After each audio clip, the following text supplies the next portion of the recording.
Bienvenidos a Historiar.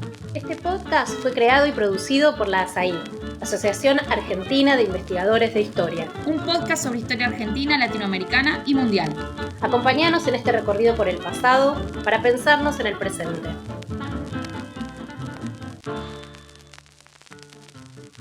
Bienvenidos a un nuevo episodio de Historiar.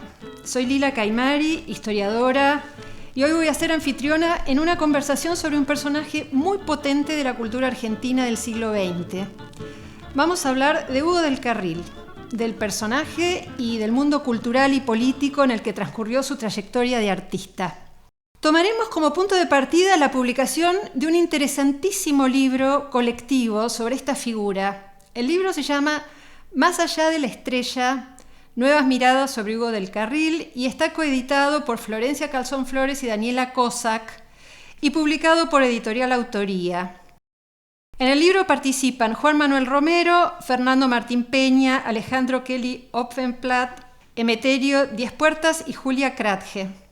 Entonces, para hablar de Hugo del Carril y del mundo del cine y la política de las décadas centrales del siglo XX, estamos acá reunidos con las editoras del libro, Florencia Calzón Flores y Daniela Cossack, y con Juan Manuel Romero, que es autor de uno de los capítulos. Así que empiezo saludándolos a los tres y agradeciéndoles mucho haberse prestado este intercambio.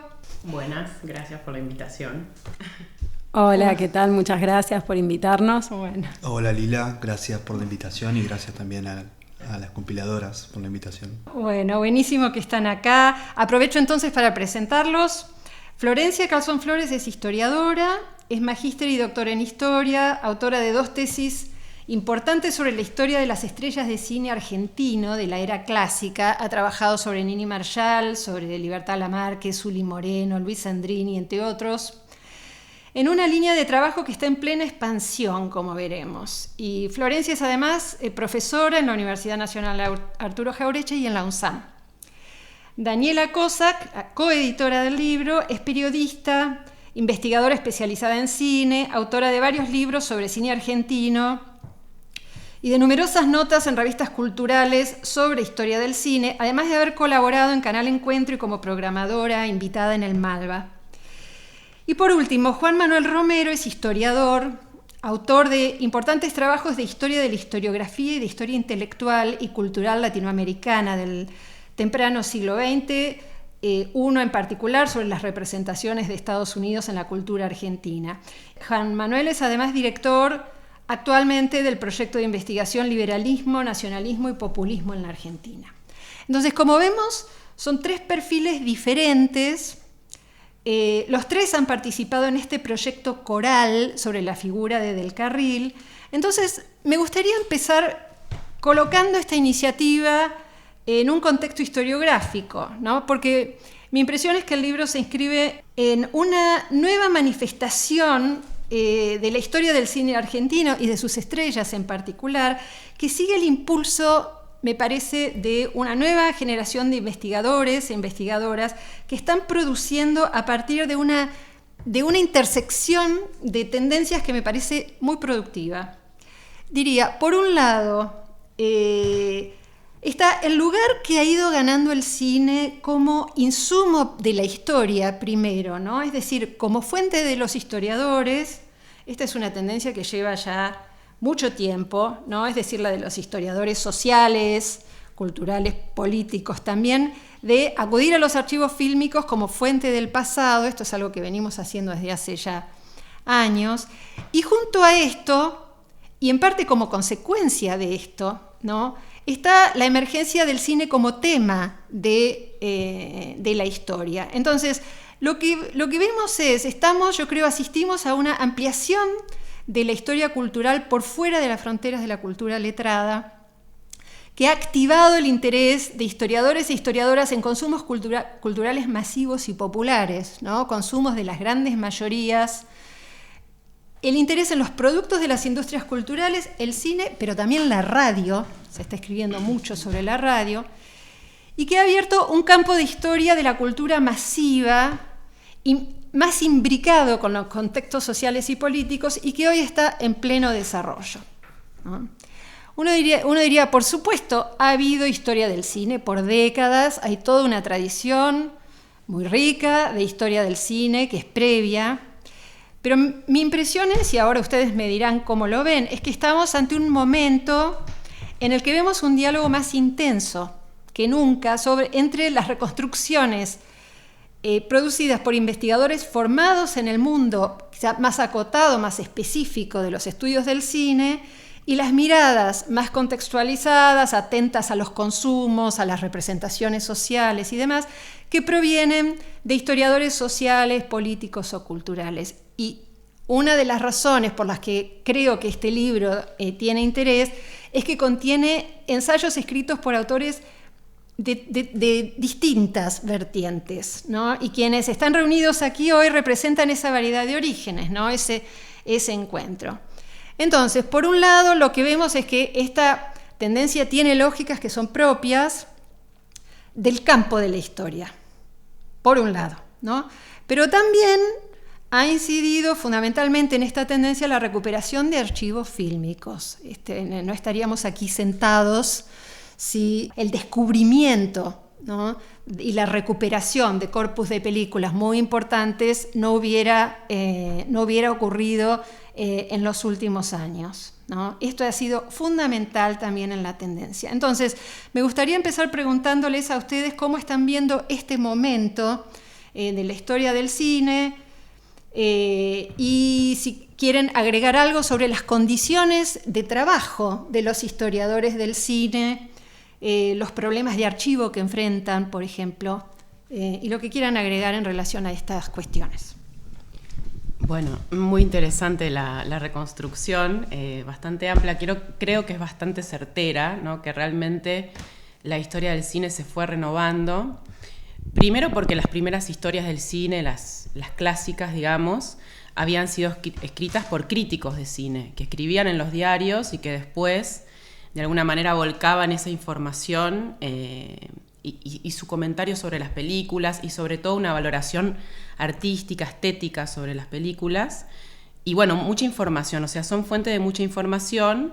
Pero bueno, a partir de que el cine también empezó a ser estudiado desde personas que venían de otras disciplinas, ¿no?, de la crítica del cine, bueno, también se ampliaron los repertorios. Creo que hoy por hoy estos temas son abordados tanto desde la historia, como desde la teoría de las artes, como de las ciencias de la comunicación. Entonces, confluyen personas que tienen formaciones diferentes y eso también amplía un poco la lupa. En relación, por ejemplo, actualmente, antes se miraba mucho la película en sí, ¿no? Entonces es como que se hablaba mucho de qué había adentro de la película, se hacía mucho análisis fílmico y hoy por hoy se están ampliando las dimensiones a distintos ángulos, digamos. Por un lado está el tema de las audiencias, ¿no?, que es un tema que es más nuevo acá que en otras historiografías y que incluye no solamente la historia de los públicos o del cine como consumo cultural o como práctica cultural, sino también el tema del negocio cinematográfico, las condiciones de producción de la película, la relación entre los productores, los exhibidores, la distribución, o sea, toda una serie de temas que están alrededor de la película pero que no convergen, digamos, a la película en sí. Entonces, bueno, eso es una parte, digamos, que creo que es novedosa. Y después, bueno, un poco como mencionabas vos, también hay una articulación entre el cine y el resto de las industrias culturales. No pensado solamente el cine en sí, sino cómo las industrias culturales, la publicidad, la radio, las revistas, el cine, construyen algunas significaciones sociales sobre temas de la cultura masiva, o sea, pensado más ampliamente y no solamente pensando en la película. Entonces, en el caso de Las Estrellas, por ejemplo, esto se nota que es un poco así, ¿no? Como que, bueno... Florencia, Florencia, que es quien está presentándonos esta introducción, se ha especializado mucho en la historia de las estrellas de cine, del cine clásico, ¿verdad? Exactamente. Bueno, de hecho mi tesis de maestría la hice con vos, así que es una historia que hicimos un poco juntas, ¿no? Y esta idea de, bueno, que empezó por una cuestión sobre el tiempo libre, sobre los consumos, terminó en el cine y derivó, digamos, en estas figuras. Pero bueno, creo que ahí también hay una construcción de algunos temas que tienen que ver con las nociones de género, con los modelos de feminidad, masculinidad, con temas de la cultura masiva, el origen social, el ascenso social y la política, que de alguna manera son abordadas a través del cine y a través de otros dispositivos de la industria cultural.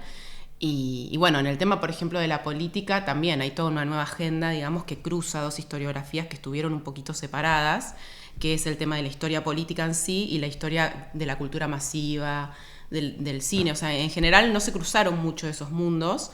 O sea, sí por ahí para pensar políticas específicas de la cuestión cinematográfica, pero no para pensar temas más amplios de la política. Entonces, quizás a la historia política le puede dar unas nuevas fuentes, y una renovación en la forma de pensar, digamos, no solo desde discursos, sino otros soportes como el teatro, las revistas ilustradas, etcétera, para pensar la política.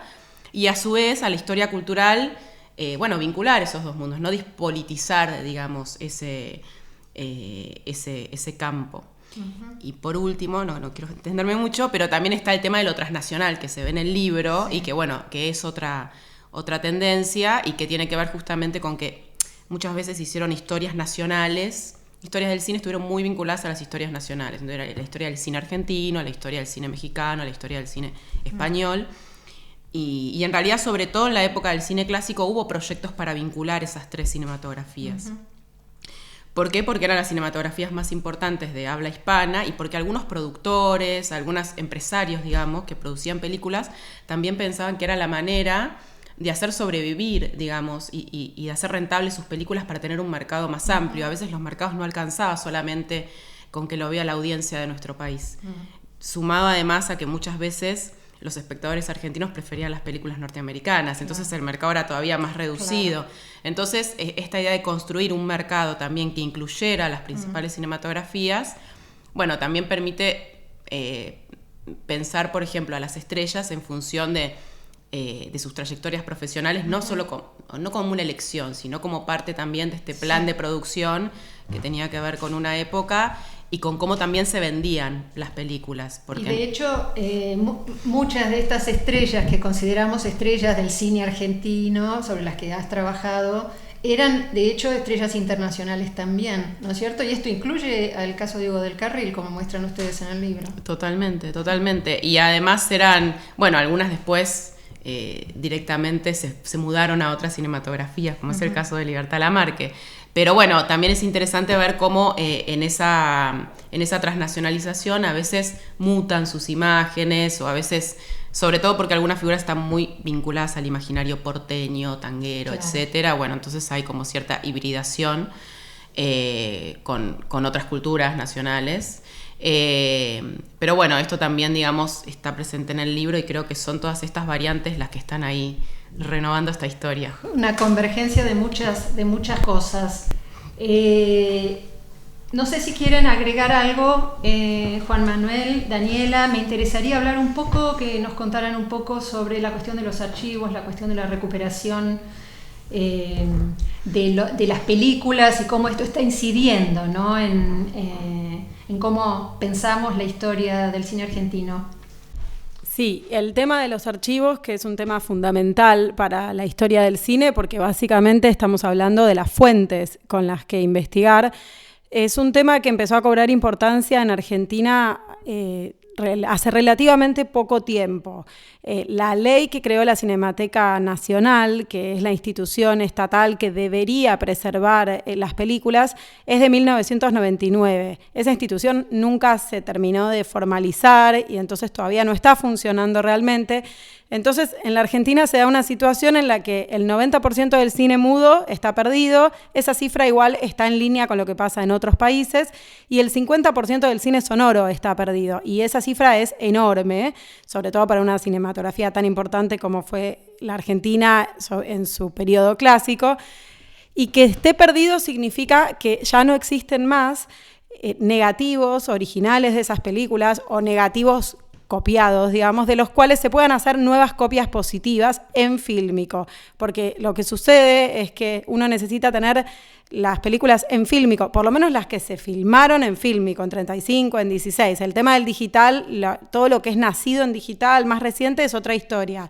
Pero para el caso del cine producido en fílmico, el único material, el único soporte que garantiza que eso dure en el tiempo es el soporte fílmico, pero tiene que estar conservado en determinadas condiciones de humedad, de temperatura, separado el tipo de soporte, color, blanco y negro. Hay una serie de cuestiones técnicas y de cosas como el llamado síndrome del vinagre que le empieza a pasar a las películas cuando no se las cuida como corresponde. Entonces hay un montón de cuestiones que además requieren mucha inversión y requieren de un gran presupuesto, y en la Argentina no existe una institución así. Es paradójico porque Argentina ha aportado a la producción de cine nacional desde los años del primer gobierno peronista y nunca se planteó seriamente la cuestión de preservar ese cine que el Estado ayuda a producir. En el 99 se aprobó esta ley. Esa institución nunca se terminó de crear, se reglamentó 11 años después y todavía hoy no está funcionando en los términos que corresponde, con un presupuesto, con cumplir realmente la misión de preservar las películas como misión principal. Sería como el Archivo General de la Nación o como el Museo de Bellas Artes para otros campos. El cine no lo tiene. Entonces lo que sucede es que las películas quedan un poco a la deriva. Si, por ejemplo, el estudio que las produjo logró conservar un archivo en buenas condiciones, bueno, esas películas están. Si pasó a manos de un coleccionista y ese coleccionista las pudo preservar bien, están. Pero en muchos casos eso no sucedió, hubo empresas productoras que quebraron, hubo laboratorios, como el caso del laboratorio Salex, que era el laboratorio más importante en procesar el cine clásico argentino, que sufrió, por un lado, un incendio en 1969, porque además de todo esto, el fílmico es un material inestable, principalmente el nitrato, el de los primeros años y hasta los años 50, tienen distintos problemas según el soporte. Lo que es después del 50 se degrada, lo que es previo al 50 es autocombustible, así que es más peligroso. Entonces, según quién hubiera producido esa película, ese soporte fue quedando en manos de uno o de otro, pero muchos cineastas tenían las películas en sus placares, en sus casas.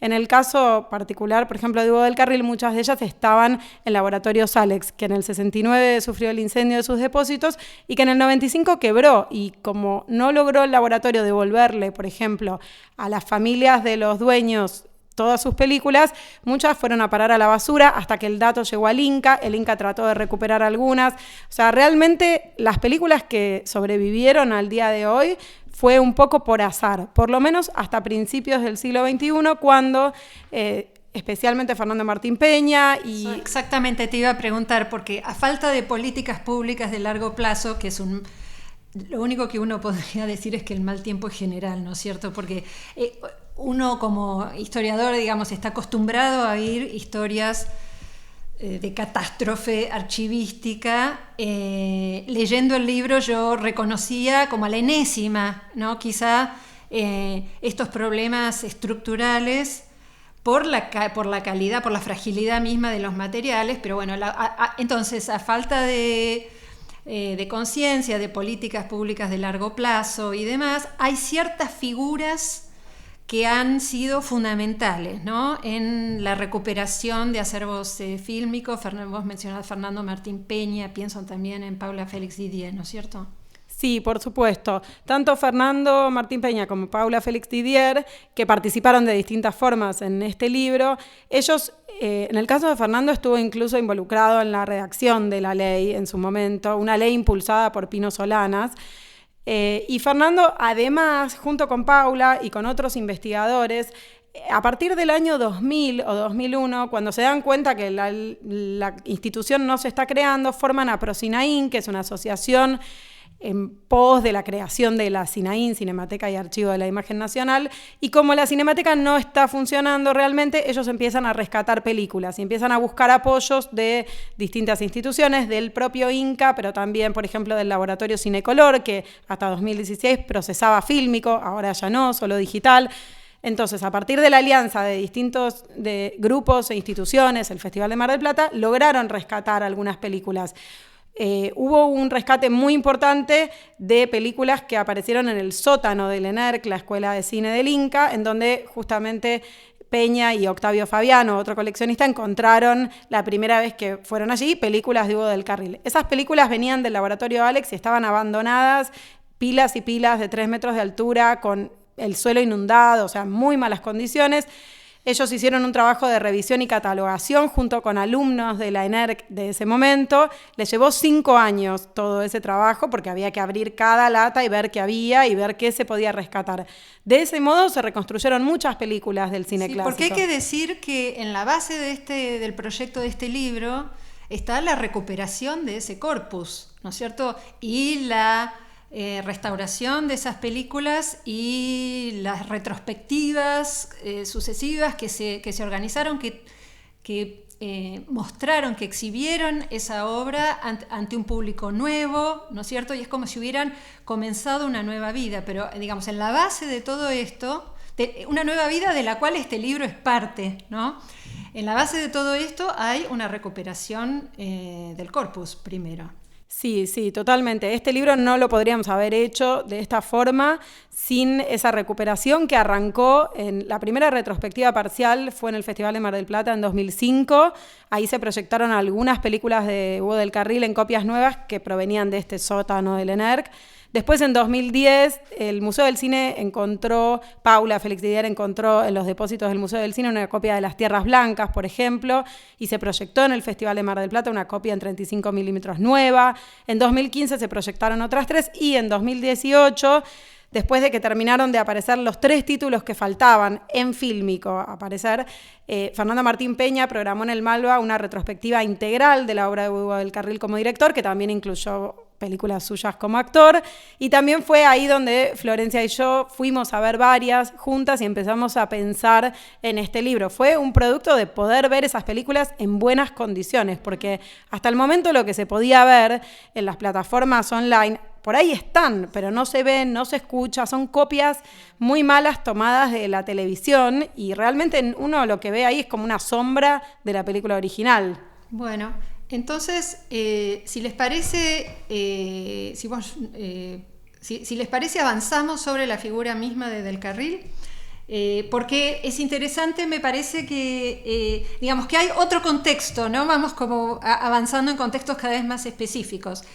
Hay un movimiento, este libro es parte del movimiento general más amplio de recuperación de la figura de Del Carril, ¿no? Que es un movimiento que ya lleva tiempo, y que ha cobrado mucho impulso en los últimos años, ¿no? Ha habido, como decías recién, Daniel, un trabajo sistemático de recuperación de sus películas dispersas, abandonadas, son historias heroicas realmente las que cuenta el libro. Ha habido estudios, ha habido artículos, hay mucho material en la web, un importante libro también sobre las aguas bajan turbias, ¿no? Que salió hace pocos años de Javier Trimble y Guillermo Kohn. Estas retrospectivas en el Malva, ¿no? Que fueron verdaderos eventos, ¿no? Disparadores también. Entonces, es una figura que ha crecido mucho en estima, diría yo, tanto como figura artística por su talento expresivo, visual, como por su trayectoria, ¿no? y su compromiso. Entonces, este libro me parece refleja todas esas dimensiones. Entonces, me gustaría que viéramos juntos algunas de las facetas de esta figura que explican este interés, más allá de las que todos conocemos, o también incluidas las que todos conocemos, que es la interpretación de la marcha peronista, ¿no? de Hugo del Carril. Entonces, es una figura muy atractiva, ¿no es cierto?, que va de cantante, de la figura de galán cantor, estrella de proyección internacional él también, en México y en España. Una trayectoria muy importante de director de películas que lo revelan como un gran cronista social, además muy bastante solitario, parecería como en ese plano. Productor independiente y además sobre todo esto, digamos, su asociación con el peronismo y los vaivenes que esto va produciendo, ¿no? Los bandazos más bien. Así que me gustaría ver un poco estas dimensiones del personaje. No sé por dónde quieren empezar, por el galán cantor, si les parece, y después pasamos al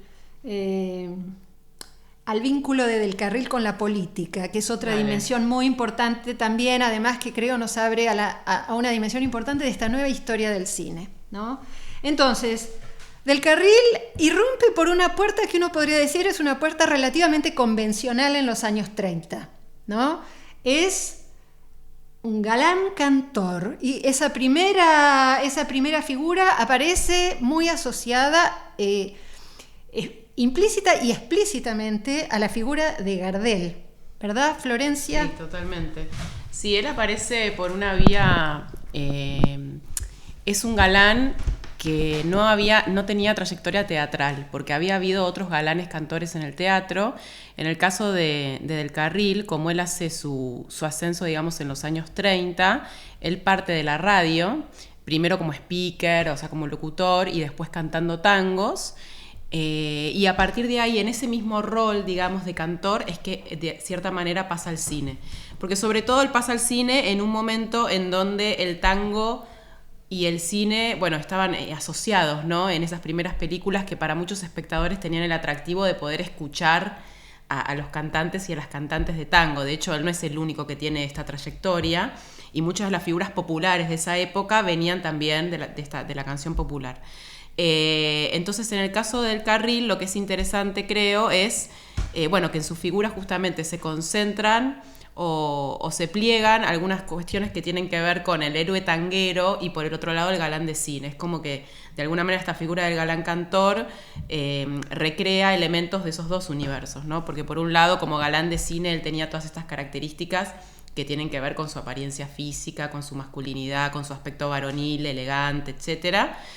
Y por el otro lado también, como héroe romántico, digamos, de los tangos que él cantaba, también siempre era el hombre que sufría por amor, que estaba siempre enamorado de una mujer, ¿no? Que en general tenía que ver con la infancia, con el barrio.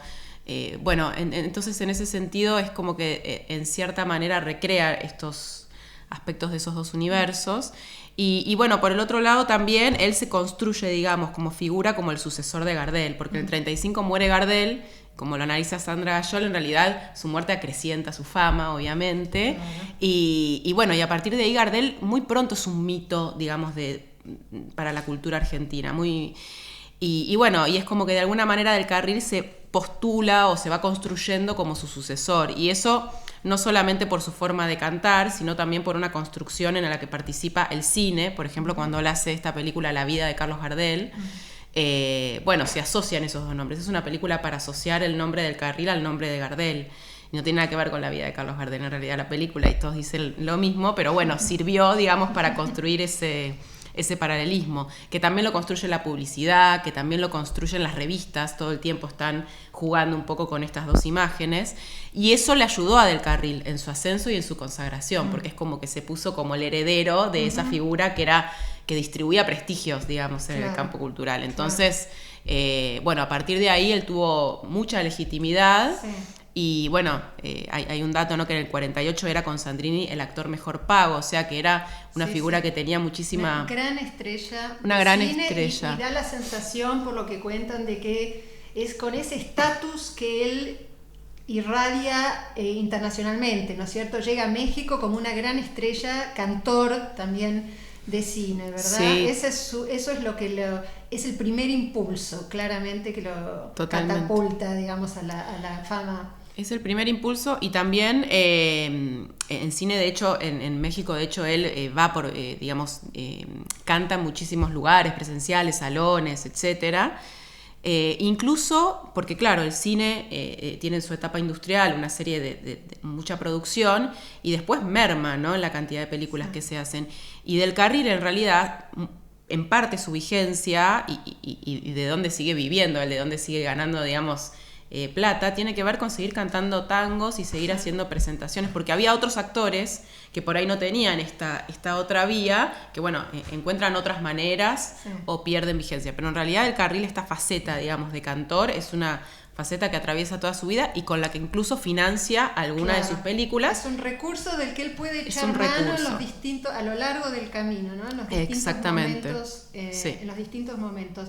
Ahora, viendo esto, uno pensaría que era difícil imaginar en los años iniciales de su carrera cuál iba a ser la trayectoria posterior Del Carril, ¿no es cierto? En qué clase de figura se iba a ir transformando él. Entonces, y qué es lo que lo transforma realmente en una figura tan interesante, tan potente, ¿no?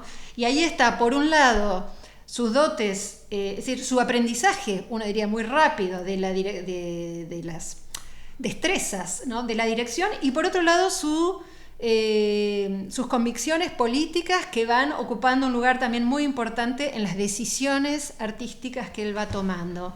Entonces, no sé, Juan Manuel, si querés contarnos algo. Juan Manuel Romero incluye en este libro un capítulo muy interesante sobre el vínculo entre Del Carril y el peronismo, y también sobre la pregunta más general en relación al peronismo y las estrellas de cine, ¿no?, y las figuras del espectáculo. ¿Qué puedes contarnos sobre eso?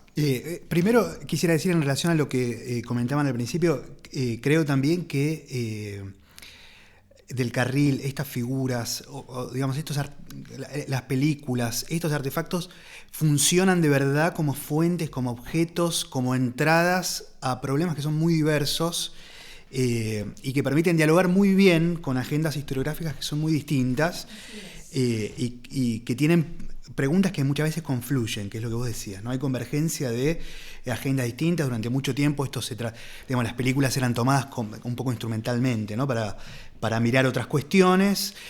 Paralelamente se trabajaba en una historia del cine más internalista, digámoslo así brutalmente, digamos, que comentaba las películas. Me parece que estamos en un momento, como decían ustedes y como demuestran también los trabajos de Daniela y de Florencia, en el que digamos, se va trabajando en una historia cultural que es más sofisticada, y que lo que pone de relieve es la complejidad, ¿no?, que tienen estos fenómenos, y que reenvían a temas que habían sido un poco soslayados quizás por la historia social en la tradición argentina, por lo menos, y que tienen una relevancia, digamos, muy importante. Eran fenómenos que involucraban a una cantidad de gente fenomenal, y que tenían articulaciones con la política, con el mundo. Eran industrias de envergadura, con relevancia política, y que atraían a muchísima gente desde principios del siglo XX, digamos, ¿no? Y que permiten también dialogar con la historia política, o con tradiciones, digamos, ideológicas, culturales, políticas, de distinto orden. Entonces, me parece que lo que está de relieve es esto, digamos, la complejidad que tienen estos fenómenos, y el modo en el que habilitan discusiones y preguntas que son muy distintas y muy también relevantes, digamos, que tienen centralidad, no son notas al pie, no son fenómenos menores, que es un modo en el que quizás podrían ser vistos. Algo de eso, me parece, se ve en el libro en el que vos hacías referencia, que es el libro de Corny Trimble sobre las aguas bajan turbias, se llama Los ríos oscuros, ¿no? Y que remite a la confluencia, digamos, la clave del libro es ubicar las vidas paralelas, digamos, de Alfredo Varela, que es el autor de la novela que da origen a la película central, digamos, Del Carril, la película que le da... La película sobre la que más se ha escrito, que es del 52, ¿verdad? Del Carril, y que está 52. basada en una novela de Alfredo Varela. Que era un militante comunista, ¿no? Y el modo en el que, me parece a mí, el modo en el que Corny Trimble analizan eso es como la trama de confluencia entre la tradición de izquierda y el peronismo, ¿no? Porque es una entrada posible. Y es un momento de mucha tensión, de confluencia y de mucho conflicto. Y bueno, efectivamente eso está ahí. Digamos, yo lo que traté de ver es menos la confluencia, digamos, entre esa tradición y el peronismo, como los conflictos internos. La divergencia. Digamos. Sí, digamos, una trayectoria en lo que se ve, o en lo que a mí me interesó, era, digamos, la conflictividad de esa relación, las divergencias, las fluctuaciones, lo sinuoso que era esa relación para un hombre tan identificado con el peronismo como podía ser Del Carril, y además para un hombre que tiene una espalda muy grande ya, es decir, un hombre que llegaba con una trayectoria como la que el artículo de Florencia retrata. Porque ¿no? efectivamente lo que emerge de tu reconstrucción es que Del Carril es una persona de una consistencia, digamos, en sus adhesiones absolutamente extraordinaria a lo largo, digamos, en un plazo muy largo, mucho después que el peronismo cae.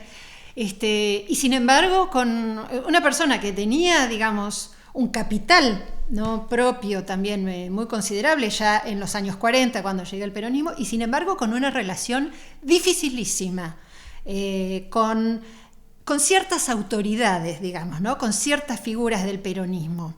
¿De dónde vienen esos conflictos? No sé de dónde vienen. No, pero hay algunos que son... Sí, a ver, yo te diría, digamos, yo lo pienso en esa clave. Vos decías recién el modo en el que Del Carril diseña su trayectoria artística, digamos, cuando pensaba por qué su adhesión al peronismo, qué tipo de decisión es esa, digamos, por qué los artistas se podían acercar. El caso Del Carril, digamos, lo llamativo era esto, el capital previo que tenía Del Carril y cómo lo pone en juego en su adhesión al peronismo, y es una apuesta que, visto en perspectiva, le sale más o menos, digamos, su adhesión es muy consistente, como vos decías, y él paga un precio muy caro después por esa adhesión al peronismo, digamos, a partir del golpe del 55 le va muy mal económicamente, le resulta muy difícil seguir adelante con su carrera, pero también durante el peronismo le resulta muy difícil y paga un precio por su, digamos, búsqueda de independencia artística o por vínculos que eran difíciles, que era lo que vos me preguntabas, con figuras como la de Apple, que es una figura central que me parece que está poco estudiada, digamos, todavía. Hay un libro de una periodista, Silvia Mercado, que es una biografía de la figura. Recordemos quién era Apple. Apple fue el secretario de Información y Prensa del peronismo, un hombre que venía del mundo periodístico y del mundo del negocio cinematográfico. Había dirigido el noticiero Panamericano, una persona evidentemente muy eficiente y muy hábil a la hora de vincular esos mundos, vincular el mundo artístico y el mundo del cine, el mundo de la prensa, con el mundo político. Son dos mundos que tienen evidentemente mucha relación, y él era un articulador, era un broker evidentemente muy talentoso, y se convirtió muy rápido en una figura muy importante para el diseño de, digamos así, la propaganda del gobierno, o para el diseño también de esos dispositivos de relación entre el mundo del cine, el mundo artístico, el mundo de la radio y el peronismo. Y su choque, entonces, sus conflictos con Del Carril provienen de la resistencia de Del Carril a alinearse por completo con estas políticas, la independencia de Del Carril, la relación de Del Carril con figuras de la izquierda. Me da la impresión de que hay una especie de increscendo, ¿no? Digamos, que debía ser una relación difícil en general, y una relación importante a la hora de financiar las películas, conseguir los permisos. Digamos, algo de eso es evidente. Efectivamente, digamos, a Del Carril lo llaman en el 49 para grabar la marcha peronista. Ese es el momento, digamos, de la entrada plena de Del Carril al universo de las figuras peronistas. Apple era tenía una estrategia para acercar estrellas, para acercar figuras al gobierno en un contexto conflictivo para el gobierno, como es el del año 49 o el del siglo que comienza con el año 49. Y la relación empieza a complicarse más evidentemente a partir de los vínculos de Del Carril con Alfredo Varela, el autor de la novela, que era un militante comunista, y que había escrito la novela como producto, que esto es lo que trabajan muy bien Corny y Trémole, como producto de una serie de entregas, digamos, de periodismo de investigación sobre la situación en los yerbatales misioneros. Y ese vínculo Del Carril con un comunista en un contexto en el que las relaciones del gobierno con la oposición estaban volviéndose más ríspidas y más difíciles, tiñe de sospecha, digamos, esta figura de Del Carril, su adhesión política. Del Carril lo hace en tándem con su guionista, que era Eduardo Borrás, que era un español que posiblemente viniera, digamos, que tenía una tradición anarquista. Algo de esto empieza a a poner la lupa, digamos, sobre la fidelidad del Carril al gobierno y a complejizar esa relación. Uh-huh. Bien. Y digamos, me interesa decir algo, nos quedan unos minutos, me interesaría decir algo sobre el del Carril posperonista, ¿no? El del Carril de los años 50 y 60, cómo evoluciona su figura. Él sigue filmando como director con muchas dificultades en algunos casos, pero sigue filmando sigue dirigiendo películas, y además le toca convivir con una nueva generación de críticos, ¿no? Él queda, digamos, muy marcado por sus orígenes artísticos y políticos de los años 30 y 40. Es una marca generacional, digamos, muy fuerte la que tiene, ¿no? Un vínculo de percepción identitaria, ¿no es cierto? En un momento en el que emergen nuevas generaciones de críticos que están pensando el cine argentino deseable en otros términos, ¿no? Entonces, parte también del destino del Carril, además de las catástrofes archivísticas, tiene también que ver con la crítica, ¿no? Y cómo la crítica lo leyó, interpretó su obra. ¿Qué podemos decir sobre eso? Bueno, Del Carril estrenó su primera película como director, Historia del 900, en 1949, el mismo año que grabó La Marcha Peronista. Y ese es el momento en donde está surgiendo, no solo en la Argentina, también en el mundo, lo que se llama el cine moderno, y emerge junto con el cine moderno una nueva crítica moderna en términos discursivos, de cómo se escribe y se piensa el cine. Aparecen nuevos conceptos, como el concepto de autor, la idea de que el cine es un lenguaje. Se empieza a escribir sobre cine de una manera distinta. Antes de esa época, la crítica de cine no tenía el mismo estatus y jerarquía intelectual que la crítica de arte, de teatro, de literatura. Esta nueva generación de críticos que en los años 50 estaban nucleados en los cineclubes, en las revistas. El cineclub más importante era Gente de Cine, que publicaba en los 50 una revista del mismo nombre. Esta nueva generación estaba muy interesada en renovar el cine argentino. Es una renovación que se va a dar después en los 60, pero cuando ellos empiezan a impulsarlo y a escribir en los 50, todavía no habían aparecido muchos cineastas que respondieran a este anhelo. Entonces, cuando se estrena Las aguas bajan turbias, en 1952, los críticos de Gente de Cine ven ahí como el tipo de cine que ellos querían, un cine social, que mostrara la explotación, la injusticia, que mostrara la realidad. Ellos tenían como referencia al neorrealismo italiano, todo el cine que había surgido en la posguerra, que era un cine hecho por fuera de los estudios, con actores no profesionales, con presupuestos bajos, con una mirada personal además por parte de los directores. Ellos encuentran en Las aguas bajan turbias eso, lo ven también en Prisioneras de la Tierra, de Mario Soffici, que como una continuidad, pero había sido algo más bien excepcional.